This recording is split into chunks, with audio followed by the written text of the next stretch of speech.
physical nature of matter. Take 50 milliliter of water in a beaker. Mark the level of water in the beaker. Now add some salt to the beaker and stir it well with the help of a glass rod.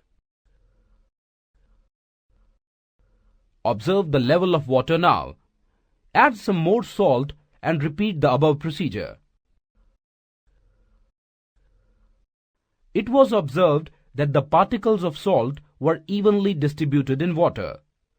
Also, it was observed that the presence of salt particles did not change the level of water in the beaker. This could be possible only if the particles of salt were accommodated in between the water particles. Thus, this clearly demonstrates that space exists between water particles. We know that there is a lot of space present between the particles of matter. Particles of matter are never at rest and keep moving continuously in these free spaces. Although their movements are not visible to the naked eye, it can be proved through the following activity.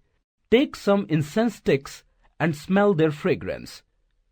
Now place them at a distance from yourself and try to smell them.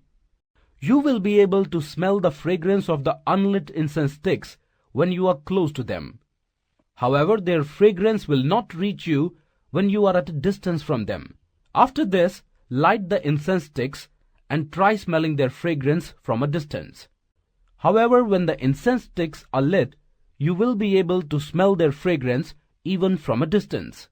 Hence, it can be concluded that particles of matter move continuously and their speed increases with an increase in temperature.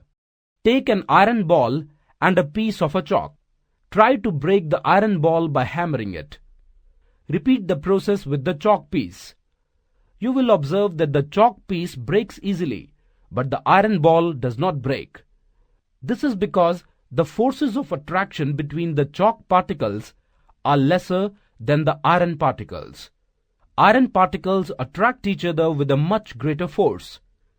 This makes iron very hard and strong, because of which the iron ball does not break.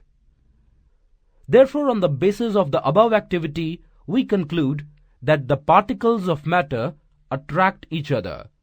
However, this force of attraction varies from matter to matter.